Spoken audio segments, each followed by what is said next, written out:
SI ও এসআইদের জন্য সুদমুক্ত ঋণের মাধ্যমে মোটরসাইকেল ক্রয়ের সুযোগ সৃষ্টি করাটা, এটা আমি জোর সুপারিশ করছি মাননীয় প্রধানমন্ত্রী। এটা আমাদের দায়িত্ব পালনের জন্য এবং তাদের কর্মদক্ষতা উৎসাহ বৃদ্ধির জন্য সহায়ক হবে। মিনিস্টার সাহেব, এখানে একটি বিষয় আছে। আমি যারা এটা চাচ্ছেন অবশ্যই ভ্যালিড রিজন আছে সুদমুক্ত এই সহযোগিতা চাওয়ার জন্য, মোটরসাইকেল কেনার জন্য।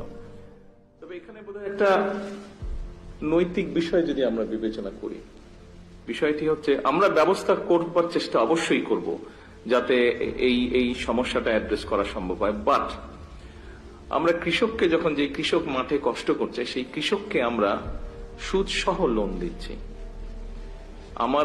আমাদের পরিবারের মধ্যে কেউ না কেউ কৃষক আছে।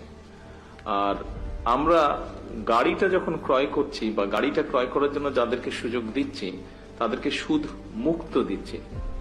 বাংলাদেশের প্রেক্ষাপটে কতটুকু এটা নৈতিক হতে পারে এই বিষয়টা একটু আমাদেরকে বোধহয় বিবেচনা করা প্রয়োজন।